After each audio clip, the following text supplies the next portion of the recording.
Ladies and gentlemen, amashimwe cyane twakire Isakari.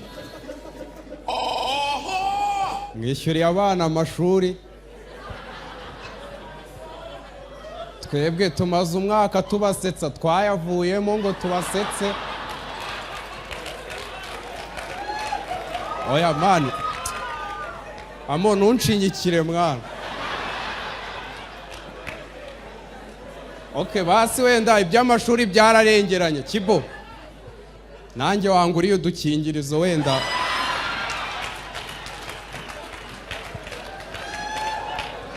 Nkareba ko wenda urabona ufite abana babiri, nge ntago nshaka kubyara n'ukuri kw'Imana.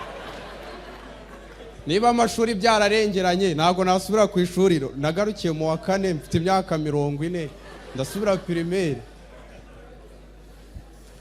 Tukiri ku bintu by'udukingirizo, ejo bundi nagiye kugura udukingirizo ndavuga amaze gusirimuka, sigaye nambara n'utuntu, nambara imiheha mu mbavu. Ndavuga ni reka njye muri supermarket. Muri supermarket iyo ugiye kugura agakingirizo utanga full information about your something. Uvuga nyine everything. Agakingirizo ntabwo ari nk'inkweto ushobora kukagura kakakujabuka iryo joro ukaburara.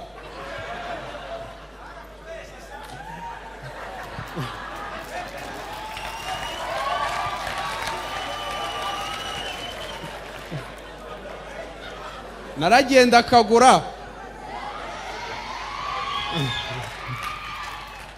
narakaguze ba IBM.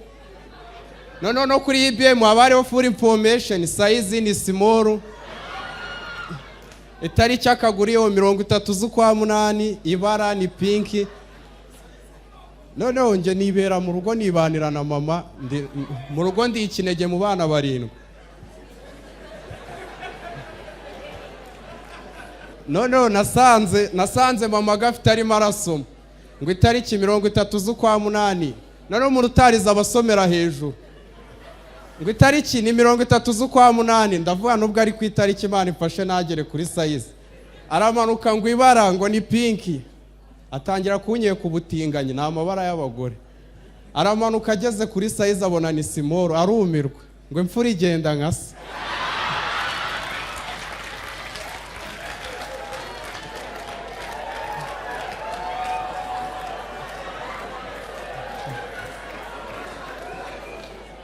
Ngo shanguru was anyway mu Rwanda amatiku yabaye amatiku, abastari rwose byabaye induru muri cinema. Ariko amatiku y'abastari ahera mu mazina.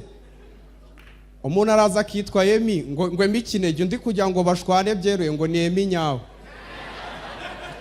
Bituruka mu mazina. None abahanzi bo mu Rwanda bagira agashungo bya hatari ko kwigana. Ejo bundi Melody yashyize abana be ku kaboko, Kibonke nawe aramwigana. Basanga ku kaboko niba ari bujye watega umugongo.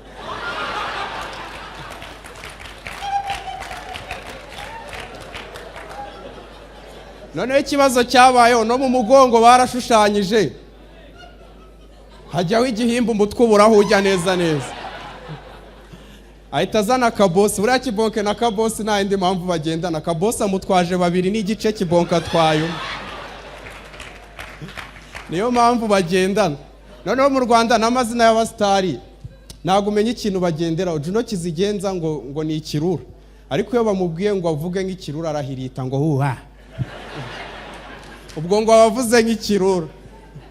Hanyuma hari ngo Tayiga, umuntu yitwa Tayiga, umwihariko we nukurira mu bitaramo, kibaza Tayiga irira mu gitaramo. Noneho